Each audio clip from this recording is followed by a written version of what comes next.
Tunapozungumza habari ya uamsho au urejesho, uamsho maana yake ni kuamsha vitu vilivyolala au vilivyokufa au vinavyotaka kufa. Sasa sentensi hizi ni kama zinafanana, lakini tofauti yake moja, hii sentensi ya pili, ni kwamba ni hayo mambo ya kumrudia Mungu. Watu wanapopambana kutafuta mpenyo wakaa na Mungu, ujue kumekucha. Sasa tunakokwenda chochote chaweza kutokea. Tuko kwenye kipindi cha hatari sana, kipindi ambacho tunataka Mungu akwe. Hatuhitaji usanii, ni kipindi cha Mungu akwe. Haleluya! Na mimi ni mmoja ya watetezi wa Yesu sana. Yani kwa habari ya Yesu wangu nitamsema kwa viwango vyake, sitapunguza hata theluthi moja. Yani lazima niseme, ndio moyo wangu natulia. Jinsi ninamuona Yesu alivyo, akigoshiwa sijisikii vizuri. Sikia Yesu aseme vizuri. Jamani, haleluya. Ndio maana nikaitwa sauti ya mtu aliyenyikana. Hili sijawahi kukufafanulia mwanangu. Hili jina mimi nilipokuwa nimeokoka, mimi nilikuwa msela nondo. La zameni, mtoto wa mjini, mtu wa viwanja, mtu wa disco dancer. Bwana Yesu alinichagua, akaniita katikati ya dunia, katikati ya starehe. Hakuchukua wenye sifa, mimi sikuwa na sifa. Zozote zile ni sifa za sifa. Unajua kuna watu hata ukimwona unamwona huyu kwe kaisogelea mbingu. Yani yeye na Yesu ni kama walikuwa pamoja. Sasa mimi sikuwemo. Na ndio maana nilipokoka tu, yani vijiwe habari zilikuwa zinasikika mjini, mji ukatikisika. Yani mimi nashangaga ukoko sasa hivi hata mende hatikisiki. Mnaokokeje watu wa sasa hivi? Sisi tulikuwa tunaokoka mpaka mji unatikisika, kwamba kuna mtu ameamua kuokoka. Kwenye ukumbi wa starehe taarifa zikafika, maana mmoja wa disco dancer amechomoka. Wakawa natoa mwezi usiku, wanashangaa Yesu Bwana. Yesu akiamua kuchagua mtu, mimi nakwambia hajawahi kubagua wala kutupa mtu. Nikaendelea na Yesu, nikaendelea. Sasa nataka nikupe hilo jina nilipatia watu.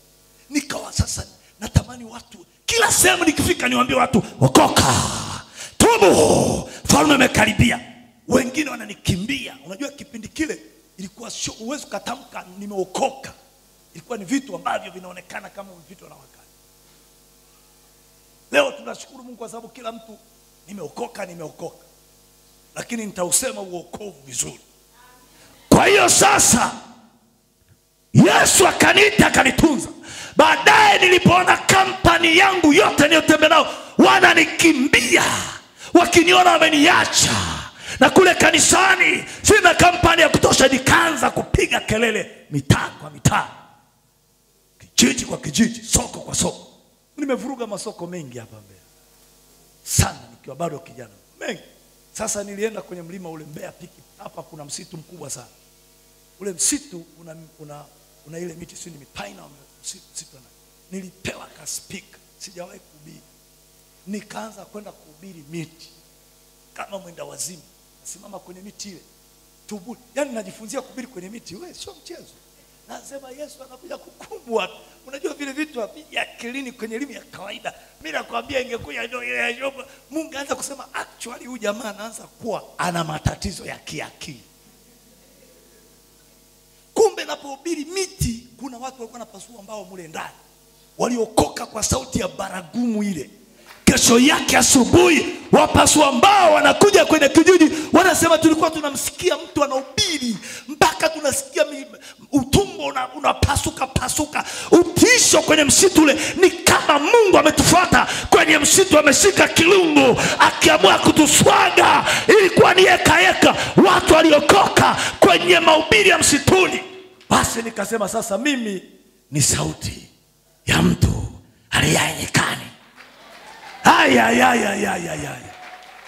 Sasa ndugu zangu, hili kongamano lina sura ya mambo kama yafuatayo.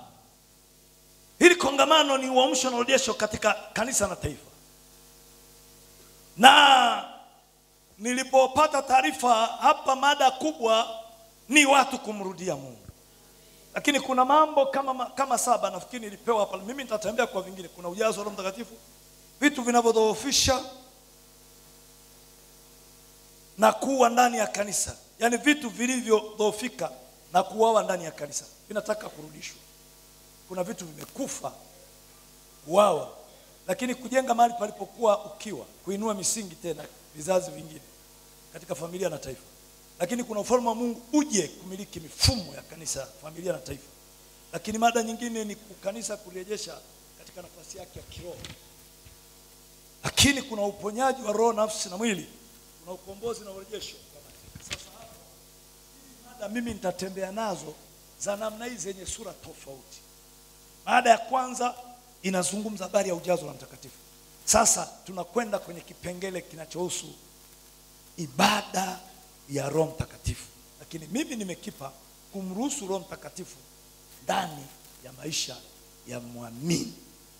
Aruhusiwe atembee kwenye kanisa na kwa mtu aliyeokoka.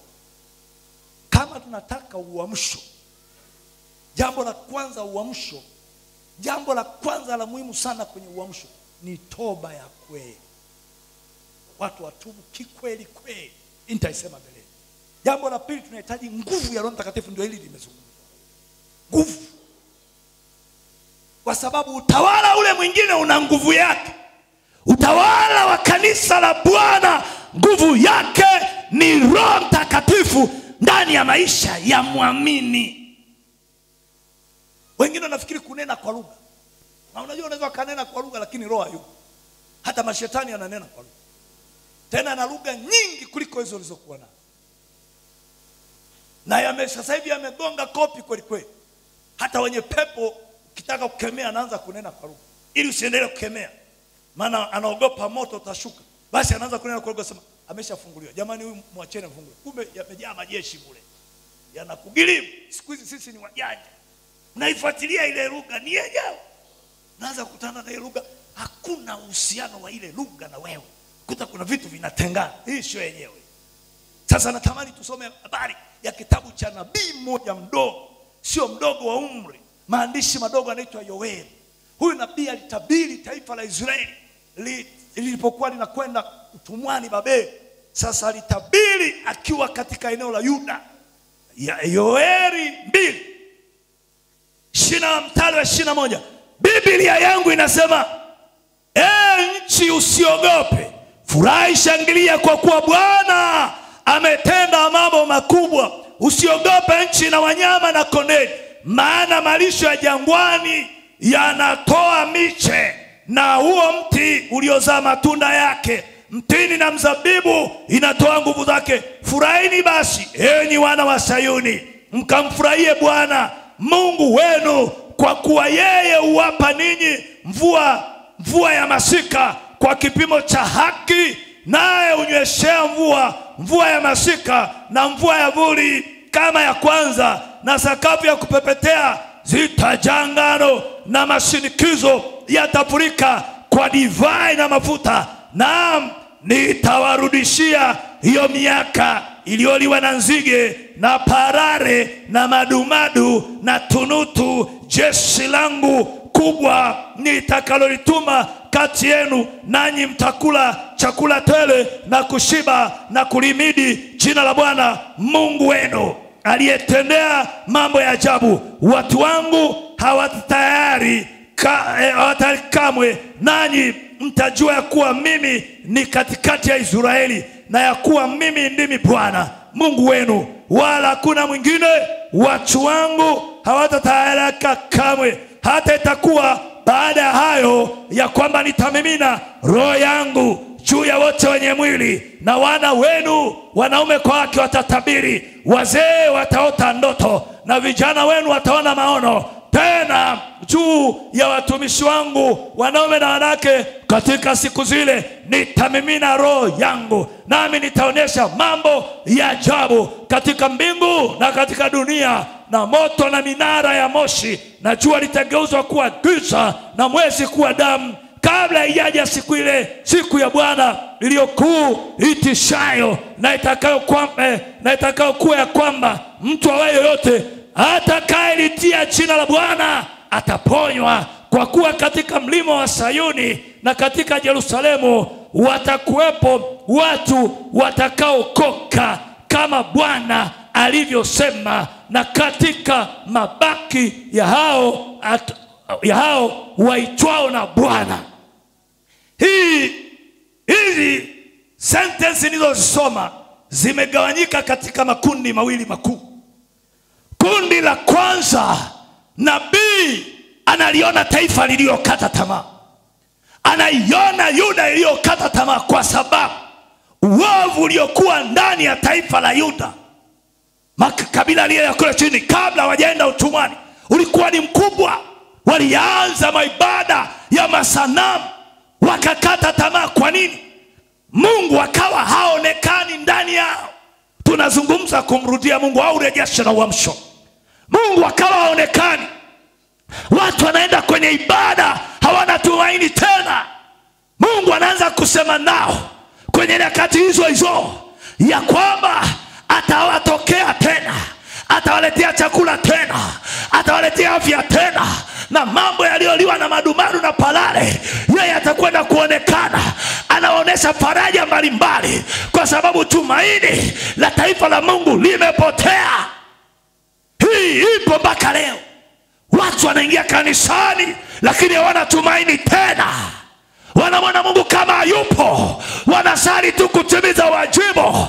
Nataka nikwambie, kaa sawa na Yesu ili umwone Yesu ndani ya maisha yako. Yesu yupo. Mimi sasa hivi na miaka 39 ya wokovu, yani ya kutembea na Yesu. 39 umri wa mtu yani ya kutembea na Yesu. Hivi tunaelewa kuokoka. Kuokoka tofauti na kusali huku natenda dhambi. Na nielewa, yani pale umeamua mwenyewe, sasa mimi naamua kumfuata Yesu. Nina miaka 39. Umri wa vijana wangu wewe, tawaeleza. Yani sio wokovu wa kichina china. Ule piwa wokovu, miaka 39. Alafu mimi sikuwa fala, nilikuwa mtoto wa mjini, mtu wa, yani sio fala. Yani unaweza kusema ameokoka kwa sababu ni fala. Hata wanasemaga mimi nilikuwa mtoto wa mjini sana, vitu vingi na vifaa. Yani umchukue mtu kwenye disco, kwenye ukumbi wa disco, alafu kamleta kanisani, kamtua kanisani, alafu akatulia, amekutana na nguvu sio ya kawaida. Hata kuna wengine wapo, mtu yupo toka ile misingi ya zamani, ni mpole tu. Ndugu, wengine tuligaramiwa. Na ninakuomba leo, kama unaabudu na sali lakini hujasimama vizuri, hii ni nafasi yako ya kugeuka. Yani unakwenda mbele unageuka, unazimia moyoni, kuanzia sasa mimi na Yesu, Yesu na mimi, sijali nani atasema nini. Wokovu ni lazima kama tunataka urejesho. Na mimi naambia, nikisoma historia kanisa talia wengine, jinsi wazazi wetu. Koja nirudie vipengele hivi. Anasema usiogope, ndio la kwanza. Furahini na kushangilia. Watu wamechoka, watu wamekata tamaa, Mungu haonekani tena. Hakuna ibada zinakwenda, majibu hayapo, watu wanapita kwenye matatizo magumu. Na niwaambie, sio kila matatizo magumu tuseme tu shetani, sijui roho ya kukataliwa. Mna vipengele kweli siku hizi. Kuna roho ya kukataliwa, kuna roho ya kukataliwa, alafu zingine zinaitwaje? Mbona mna kazi, mtafika mbinguni mmechoka kweli. Kuna nyingine inaitwa roho za madeni, na zingine za nini. Na nyewe wainjilisti mnachambua. Nyinyi muangalie vitu hivi. Jamani, mimi ninachojua ni wokovu. Wokovu unashughulika na madeni na takataka zote. Ukishaokoka, mimi nakwambia, huwezi kuwa unatembea na laana zilikaa msalabani. Mnanisikia wainjilisti? Mna vipengele vingi. Vibwagizo. Nyinyi walimu nini? Jamani, wokovu ndio unabeba vyote hivi. Sasa watu wanabakia anahangaika. Chungaji niombe, roho ya kukataliwa. Ukimwambia roho ya kukataliwa, kesho anakuja na roho ya na madeni. Ukimwambia kutoa madeni, kesho kutwa anakuja na roho ya kutokuolewa. Ukimwambia roho ya kutokuolewa, kuna roho nyingine sio ya jamani, mbona itakuwa kazi sana?